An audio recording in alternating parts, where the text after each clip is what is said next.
Hi hello sweeties welcome to my story world. Vaishali phone పక్కన పడేసి ఎట్టెట్టా నిద్ర లేచేసరికి మెసేజ్ పెట్టాలంట, నాకేంట అంత అవసరం అని పడుకొని 5 నిమిషాలు కళ్ళు మూసుకున్న తర్వాత మళ్ళీ ఫోన్ తీసుకొని ఇప్పుడు నేను మెసేజ్ చేయాలా, చేయకపోతే ఏమవుతుంది అంటే ఇందులో మిస్టేక్ తనదేం లేదు కదా. అయినా పాపం సారీ కూడా చెప్పాడు. అయితే మాత్రం నేను విన్నప్పుడు తప్పుగానే కదా అంది. అప్పుడు మిస్టేక్ ఉంది, అయినా నన్ను సారీ చెప్పమని అడగలేదుగా, ఎక్స్క్యూజ్ చేయమని అడిగాడు. అబ్బబ్బా పిచ్చి పట్టేలా ఉంది అని ఫోన్ పక్కన పడేసి పడుకుంది. వావ్ రామ్, నువ్వు చిన్నప్పుడు ఎంత క్యూట్గా ఉన్నావు. దేవుడా, నాకంటే 100 అందంగా ఉన్నావు నువ్వు, నాకు బాగా నచ్చావు అని సీత ఆల్బమ్ పక్కన పెడుతూ చెప్పింది. రామ్ నవ్వడంతో, రామ్ నిజం చెప్తున్నాను, నీ పాల బుగ్గలైతే ఎంత ముద్దుగా ఉన్నాయో, పట్టుకొని కొరుక్కొని తినేయాలనిపిస్తుంది, అంత బాగున్నావు అని సీత అనడంతో రామ్ మరింతగా నవ్వాడు. తర్వాత కాలేజ్ ఆల్బమ్ తీసుకొని ఓపెన్ చేయగానే ఏదో ట్రిప్లో కొండ మీద కూర్చున్న రామ్, అది కూడా క్యాప్ పెట్టుకొని ఉండడంతో ఎవరి అబ్బాయి అని సీత అడిగింది. రామ్ నవ్వుతూ అస్సలు పోలికే లేదా అని అడిగాడు. సీత తీక్షణంగా చూసి షాక్ అయి నువ్వా అని అడిగింది. రామ్ తల ఊపడంతో మై గాడ్ రామ్, నువ్వు కాలేజ్ టైంలో ఇంత సన్నగా ఉన్నావా, పైగా ఓ మై గాడ్ ఎంత అందంగా ఉన్నావు, హీరోలా ఉన్నావు అని సీత అనింది. రామ్ మళ్ళీ నవ్వడంతో వెంటనే పక్కన ఫొటోస్ తీసి రామ్ అన్ని ఫొటోస్ చూస్తూ సగం ఫోటోల వరకు చాలా లీన్గా ఉన్న రామ్ ఫొటోస్ తిప్పి కొద్దీ లావు పెరుగుతూ రావడం సీత కంటికి స్పష్టంగా కనిపించింది. అన్నీ చూసిన సీతకి ఫైనల్గా రామ్ చాలా లావుగా కనిపించాడు. ఆల్బమ్ క్లోజ్ చేసి ఫస్ట్ ఫోటోని ఓపెన్ చేసి, రామ్, ఒక అమ్మాయి కలల రాకుమారుడు ఎలా ఉండాలో అలా ఉన్నావు ఇక్కడ, నిజం చెప్తున్నాను, ఇలా కనుక ఇప్పుడు నువ్వు ఉండుంటే దేవుడా నిన్ను కాపాడుకోలేక చచ్చేదాన్ని నేను. ఇవన్నీ పక్కన పెడితే సడన్గా లావయ్యావేంటి, నేను ఇంకా నువ్వు చిన్నప్పటి నుండి బొద్దుగా ఉన్నావు అనుకుంటున్నా అని సీత అనింది. చెప్పాను కదా నువ్వు షాక్ అవుతావని, ఇదే అది అని రామ్ అన్నాడు. అవును నిజమే, కానీ ఏంటి విచిత్రం, సడన్గా లావయ్యావు, థైరాయిడ్ ఏమైనా ఉందా అని సీత అడిగింది. లేదు అని రామ్ చెప్పాడు. పోనీ షుగర్ అని సీత డౌట్గా అడిగింది. లేదు అని రామ్ చెప్పాడు. మరి లావు అని సీత అనడంతో ఒబేసిటీ అని రామ్ తేలిగ్గా చెప్పాడు. రామ్, నేను మరీ తిక్కలమ్మలా కనిపిస్తున్నానా, మన బిఎంఐ ఉండాల్సిన దానికన్నా ఎక్కువ ఉంటే ఒబేసిటీ అని అంటారు. నువ్వు ఒబేసిటీలో ఉన్నావని నాకు ఎప్పుడో తెలుసు, దాన్ని ప్రత్యేకంగా నువ్వు నాకు చెప్పాల్సిన పని లేదు, కానీ సడన్గా లావు రావడానికి కూడా ఏదో ఒక హెల్త్ రీజన్స్ ఉంటాయి రామ్ అని సీత అనింది. రామ్ చిన్న స్మైల్ చేశాడు. రామ్, అడుగుతుంది నిన్నే అని సీత అనడంతో రామ్ అక్కడి నుండి ఏం మాట్లాడకుండా లేచి బాల్కనీ వైపు వెళ్ళిపోవడంతో అడగకూడదేమైనా అడిగానా అని సీత ఆలోచించి ఆల్బంలో ఉన్న రామ్ ఫోటో చూసి, హృతిక్ రోషన్లా ఉన్నావు, బంగారు కొండ అని దిష్టి తీసి ముద్దు పెట్టుకొని ఆ ఆల్బమ్ పక్కన పెట్టి వడివడిగా బయటికి వెళ్ళింది. రామ్ మౌనంగా ఉండడంతో రామ్ చేతి మీద చేయి వేసి, నాకు చెప్పకూడదా అని సీత అడిగింది. ఈ మాటని ఇంత అందంగా అడిగితే చెప్పకుండా ఎవరుంటారు, నాకొక డిజార్డర్ ఉంది అని రామ్ చెప్పాడు. ఏంటది అని సీత నొసలు చిట్లించి అడగడంతో భయపడకు, హెల్త్కి ప్రాబ్లం అయ్యే విధంగా ఏం లేదు, నేనేం మోసం చేయలేదు అని రామ్ చెప్పాడు. సీత నడుం మీద చేతులు పెట్టుకొని, ఎలా కనిపిస్తున్నా నేను నీకు, పిచ్చి పిచ్చిగా వాగకు రామ్ అని చేయి పట్టుకొని అక్కడే ఉన్న చైర్లో కూర్చోబెట్టి సీత బలంగా ఊపిరి పీల్చుకొని కళ్ళు మూసుకొని తెరిచి రామ్ వడిలో కూర్చొని మెడ చుట్టూ ఒక చేయి వేసి, ఇప్పుడు చెప్పు అని అడిగింది.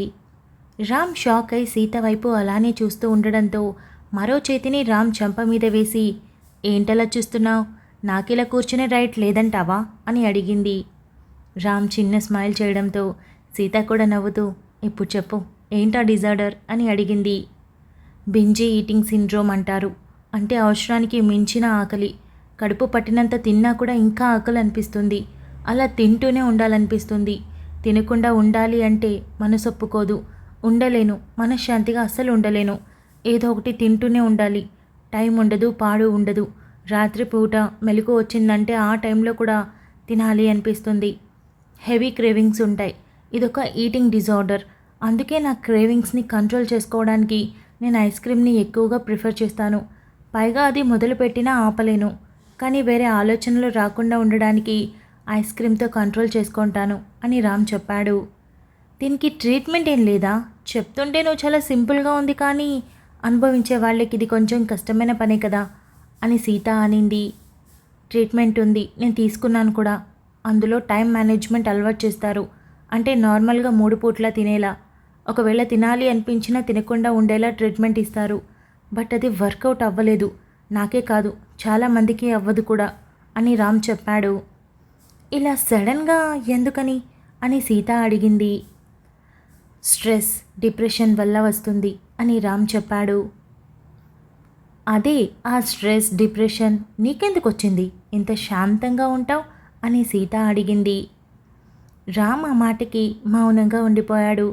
ఏం చెప్పలేదు. రామ్, చెప్పొచ్చుగా ప్లీజ్ అని సీత మరి కాస్త ఫ్రీగా రామ్కి కొంచెం దగ్గర జరిగి అడిగింది. నేను ఇంతకుముందు ఒక అమ్మాయిని లవ్ చేశాను అని రామ్ చెప్పాడు. ఈసారి సీత మరింత షాక్ అయింది. వెంటనే తెలియని ఒక ఉక్రోషం రావడంతో, ఎప్పుడు ఆ హృతిక్ రోషన్లా అందంగా ఉన్నప్పుడా అని అడిగింది. రామ్ బిక్కమొహం వేసుకొని చూడడంతో, అదేలే సన్నగా హీరోలా ఉన్నావు కదా, అప్పుడే అయి ఉంటుంది అని సీత మరింత సర్కాస్టిక్గా అనింది. హా అవును, తను నా మరదలే అని రామ్ కళ్ళు మూసుకొని చెప్పాడు. సీత ఒక ఐబ్రోని పైకి పెట్టి సీరియస్గా చూస్తూ, నోరు మూసుకొని కళ్ళు తెరువు రాముడు అని అనింది. రామ్ షాక్ అయి కళ్ళు తెరవడంతో, ఇప్పుడు చెప్పు, నీ మరదల పేరు అని సీత అడిగింది. గీత అని రామ్ చిన్నగా చెప్పడంతో, అబ్బో, గీతని ప్రేమించావు, సీతని పెళ్లి చేసుకున్నావు అంతేనా అని మరింత చిరాగ్గా అడిగింది. సీత, నాకు తనంటే ఇప్పుడు ఏ అభిప్రాయం లేదు, ప్రామిస్. ఇప్పుడే కాదు, తను ఆ రోజు నన్ను వద్దు అనుకుని వెళ్ళిపోయిన దగ్గర నుండి అసలు నేను తన గురించి ఒక క్షణం కూడా ఆలోచించలేదు, ప్రామిస్. ఎందుకంటే తను వేరంతే. కానీ నువ్వు అలా కాదు, నువ్వంటే నాకు చాలా ఇష్టం. ఒకవేళ ఇప్పుడు ఈ క్షణం నువ్వు వెళ్ళిపోయినా నీ గురించి ఆలోచించకుండా ఉండలేను నేను. 30 తిప్పలు పడైనా సరే నీ దగ్గరకు వచ్చేస్తాను అని రామ్ చెప్పాడు. సీత కాస్త కూలై, అందంగా ఉన్నావు, అందుకే పడేసి ఉంటుంది దొంగ మొహంది. అవును, ఎందుకు బ్రేకప్ అయింది? నాకు తెలిసి ఆ పిల్లనే వదిలేసి ఉంటుంది. నీకు వదిలేయడం చేత కాదు కదా అని సీత అడిగింది. అవును, నేను ఫస్ట్లో బాగున్నాను కదా, అప్పుడు అనుకోకుండా తను ఇక్కడికి హాలిడేస్కి వచ్చింది. అలా మా ఇద్దరి మధ్య ఫ్రెండ్షిప్ లవ్గా మారింది. అదే కంటిన్యూ అయింది. 1 ఇయర్ తర్వాత నేను లావ్ అవుతున్నాను కదా, అది తనకి నచ్చలేదు. తెలియకుండానే నేను ఓవర్ వెయిట్ దాటేశాను.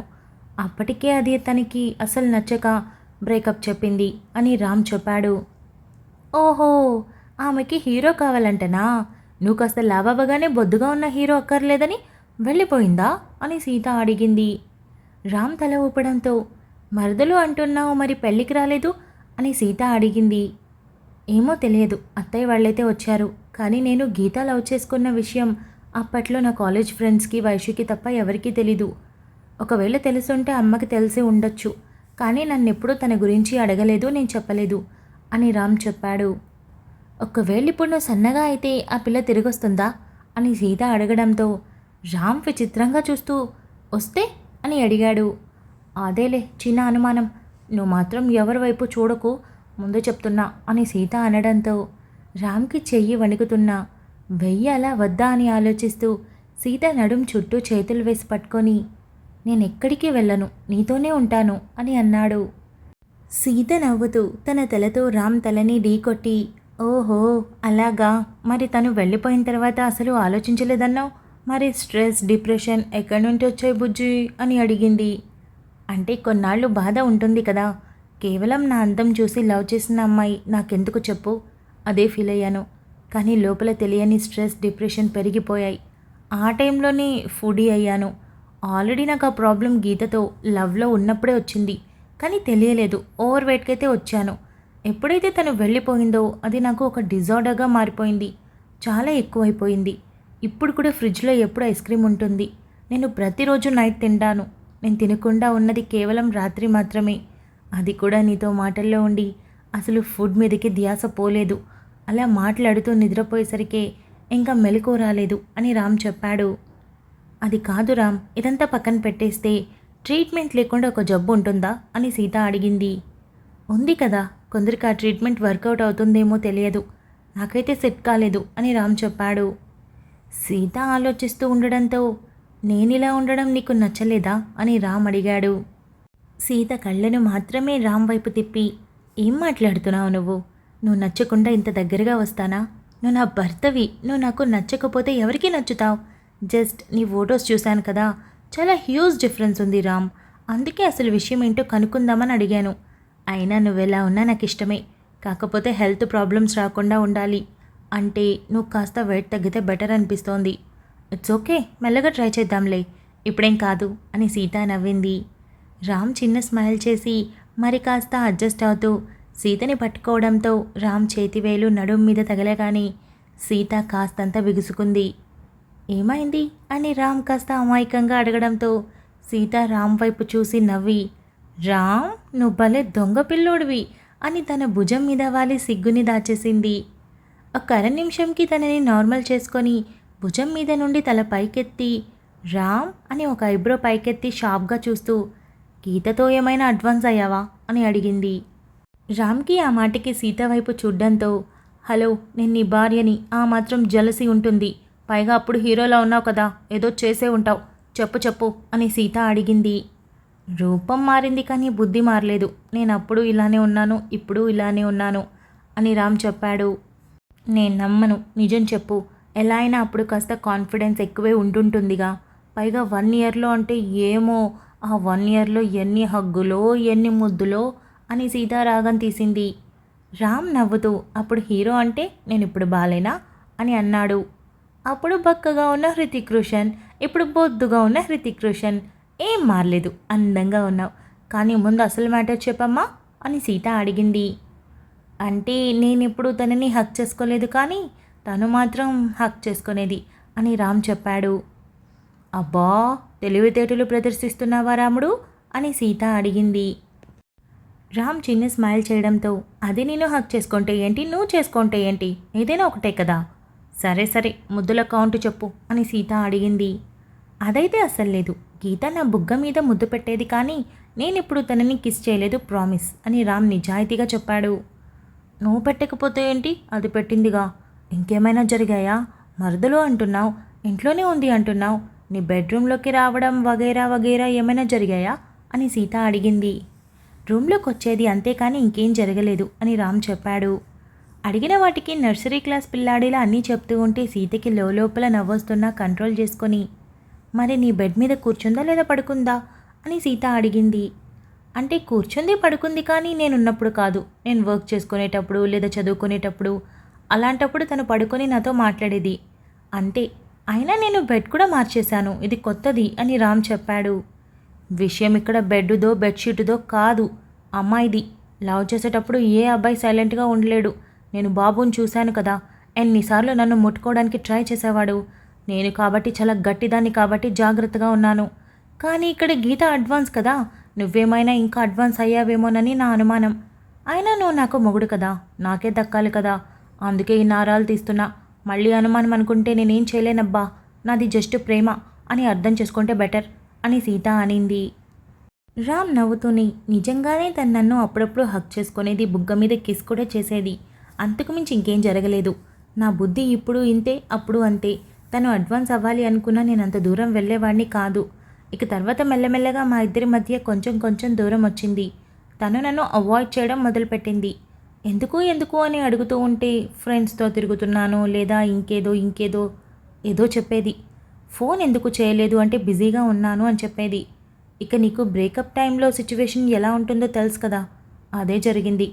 ఒకరోజు స్ట్రాంగ్గా అడిగాను, ఎందుకు ఇలా బిహేవ్ చేస్తున్నావు అని అడిగితే, నువ్వు నేను లవ్ చేసినప్పుడు లావు లేవు, అప్పుడు చాలా స్మార్ట్గా ఉన్నావు, ఇప్పుడు చాలా లావుగా అయిపోయావు.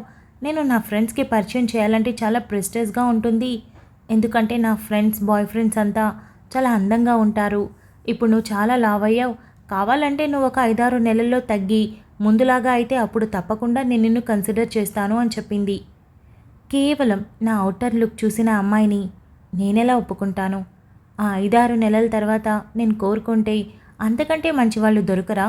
అప్పుడు నేను గీత దగ్గరికి ఎందుకు వెళ్ళాలి? నన్ను తను ఒక ఆప్షన్లా మాత్రమే తీసుకుంది. సో అందుకే అసలు ఇదంతా ఏమీ వద్దు, నీ జీవితం వేరు నా జీవితం వేరని ఆ రోజుతో బ్రేకప్ అయిపోయింది అంతే. ఆ తర్వాత తనని నేను కొన్ని ఫంక్షన్స్లో చూశాను. బట్ తను నన్ను అసలు పట్టించుకోలేదు. కారణం నా రూపమే అని నాకు స్పష్టంగా తెలుసు. నేను కూడా పట్టించుకోలేదు. నన్ను ప్రేమించే వాళ్ళు నా ఇంట్లో 4 ఉన్నారు చాలు, నాకు అంతకు మించి అవసరం లేదు అని రామ్ అన్నాడు. తిక్క మొహంది, అయినా అది నేను వదిలి మంచి పని చేసిందిలే, నాకు దొరికావు అని సీత నవ్వుతూ. అవును, ఇంట్లో ముగ్గురే కదా ఉండేది, ఇంట్లో నిన్ను ప్రేమించే వాళ్ళు 4 ఉన్నారన్నావు, ఎవరా 4 అని సీత అడిగింది. కాంతాన్ని లెక్కేయవా?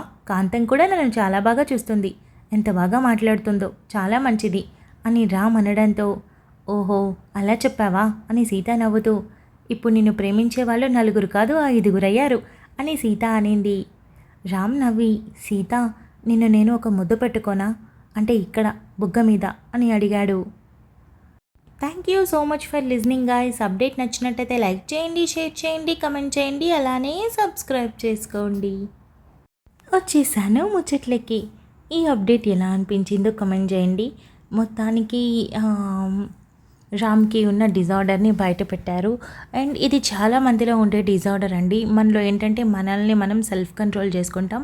బింజీ ఈటింగ్ డిజార్డర్ అంటే ఈవెన్ మీరు కోపంలో ఉన్నా అతిగా తింటారు, బాధలో ఉన్నా అతిగా తింటారు, లేదా హ్యాపీనెస్లో అతిగా తింటారు, లేదు ఖాళీగా ఉన్నాం కదా అని తినాలనిపిస్తుంది కొందరికి, లేదు తిన్న తర్వాత కూడా పొట్ట ఫుల్గా ఉన్న తర్వాత కూడా ఇంకా తినాలనిపిస్తుంది. అంటే వాళ్ళకి తెలుసు అది హెవీ అయిపోతుందని తెలుసు, బట్ అది చూస్తూ ఆగరనమాట, తినేయాలనిపిస్తుంది ఇమీడియట్గా. అట్లా మనలో ఒక్కొరికి ఒక్కొక్క అలవాటు ఉంటుంది. అదేంటంటే మనకేంటంటే సర్టెన్ టైంలో అలా అనిపిస్తుంది. కానీ ఈ డిజార్డర్ ఉన్న వాళ్ళకి ఎలా ఉంటుందంటే ఇది కొంచెం పీక్స్లో ఉంటుంది, అంటే కంటిన్యూటీ ఉంటుందన్నమాట. ఎప్పుడూ ఏదో ఒకటి తినాలనిపిస్తుంది, పొట్ట ఫుల్గా ఉండని లేకపోని అది ఏదేమైనా కానీ ఆ క్రేవింగ్స్ ఉంటాయి వాళ్ళకి. ఎప్పుడు నోట్లో ఏదో ఒక టేస్ట్ అనేది పడుతూనే ఉండాలి. సో ఫుడ్ ఆటోమేటిక్గా ఎక్కువ తింటే ఏమవుతుంది, ఒబేసిటీ వచ్చేస్తుంది. ఆ క్రేవింగ్స్ కారణంగా వాళ్ళు ఆ క్రేవింగ్స్ని తగ్గించుకోవడానికి తప్పక తింటారు. ఆ తినటం వల్ల అది ఎంత తింటున్నారు ఏంటి తెలియదు కనుక, ఎలాంటి ఫుడ్ తింటున్నారు అన్నది తెలియదు కనుక ఓవర్ వెయిట్ వచ్చేస్తుంది. బెంజీ ఈటింగ్ డిజార్డర్ అనేది చిన్నదిగా కనిపించే అతి పెద్ద జబ్బు లాంటిదే నా దృష్టిలో అయితే. నా దృష్టిలో కాదు, నిజంగా కూడా. బికాజ్ దానివల్ల చాలామంది ఓవర్ వెయిట్ అయిపోతూ ఉన్నారు. కొందరు 200 కిలోస్ 150 కిలోస్ దాటిన వాళ్ళు ఉంటారు కదా, వాళ్ళకి కొందరికి ఈ థైరాయిడ్, షుగర్ ఇట్లాంటివి ఉంటాయి, కానీ కొలెస్ట్రాల్ ఇవి. కానీ మోస్ట్లీ చాలామందికి ఉండేది బింజ్ ఈటింగ్. కొందరిలో ఈ అలవాటు సన్నగా ఉన్న వాళ్ళకు కూడా ఉంటుంది, బట్ వాళ్ళు తిన్న లావురారు, ఎందుకంటే వాళ్ళ మెటబాలిజం అలా ఉంటుంది అనమాట. సో దట్ వాళ్ళు లావురారు. కానీ ఇట్లా రామ్ బాడీ ఫ్లెక్సిబుల్ కాబట్టి ఒక గ్లాస్ మంచినీళ్ళు తాగిన ఒక అర కేజీ ఎక్కువ కనిపించేస్తాడు. అలాంటి బాడీ కాబట్టి వెయిట్ వచ్చేస్తున్నాడు అనమాట. మొత్తానికి దానికి రీజన్ స్ట్రెస్, డిప్రెషన్ అన్నాడు కదా. ఎస్, ఏ డిజార్డర్కైనా ఫస్ట్ స్టెప్ ఏంటంటే ఇదే. మనం కొంచెం లావ్ అవ్వగానే అతిగా ఆలోచించడమో, లేదా ఎవరో ఏదో అన్నారని ఆలోచించడమో, దానిలో స్ట్రెస్ డిప్రెషన్లోకి వెళ్ళి తెలియకుండా మనం ఫుడ్కి అలవాటు పడతాం. సో మేజర్గా చాలామందికి ఇదే అలవాటు ఉంటుంది, ఫుడ్ మీదే ధ్యాస మళ్ళుతుంది. సో అలా వచ్చిన జబ్బు అనమాట. దీనికి మెడికేషన్ ఏంటి, ఎలా తగ్గాలి ఏంటి అన్నది, రామ్ ఎండింగ్కి సన్నగా అవుతాడా, అది ఫస్ట్లోనే హృతిక్ రోషన్ లాగా, లేదా ఇలానే కంటిన్యూ అవుతాడా అన్నది మనం తెలుసుకుందాం. ఇకపోతే రామ్ అండ్ సీత ఈ మాటల్లో పడి వాళ్ళ ప్రేమని ఒక్కో మెట్టు ఎక్కుతున్నారు. నాకు తెలిసినంత వరకు ప్రేమ అంటే ఫిజికల్ టచ్లో కాదు, మాటల్లో, అర్థం చేసుకోవడంలో, ఒకరికొకరు సంభాషణల్లోనే ఎక్కువ ప్రేమ ఉంటుంది. అది వీళ్ళిద్దరి మధ్య చాలానే కొనసాగుతుంది. ఇకపోతే ఆఖరిగా రామ్ తన ప్రశ్నని, తన కుతూహలాన్ని, తన కోరికని బయట పెట్టాడు. చూద్దాం సీత ఏం సమాధానం చెప్తుందో. ఇక లాస్ట్ అప్డేట్ కమెంట్స్ వరకు వస్తే, ప్రేమ పరిచయమే కమెంట్స్ ఆబ్వియస్లీ చాలా అంటే చాలా బాగున్నాయి. ఇక నీకై వేచానురాలో మేఘా అసలు నిజంగా మారిందా అనే డౌట్ మీకుంది. స్వీటీ వచ్చి ఇప్పుడు ఏం చేస్తుందో అని కూడా అన్నారు. ముందు ముందు తెలుస్తుంది. ఇక సీత అప్డేట్ కమెంట్స్ మాత్రం చాలా మంచిగా అనిపించాయి. Bharat and Vaishu comedy scenes చాలా బాగున్నాయి. వాళ్ళ లవ్ జర్నీ స్టార్ట్ అవుతుందంటే ఎస్ అఫ్కోర్స్ స్టార్ట్ అవుద్ది. అది వైషు నుండి కాదు, భరత్ నుండి. అది ఎలా ఉంటుంది ఏంటి, వైషు ఎలా మారుతుంది అనేది మనకి తెలుస్తుంది అనమాట. ఈ విషయాలు. ఇక ఈ అప్డేట్ ఎలా అనిపించిందో కమెంట్ చేయండి. మనం తర్వాత అప్డేట్లో కలుసుకుందాం. అంతవరకు keep smiling, stay healthy, bye guys.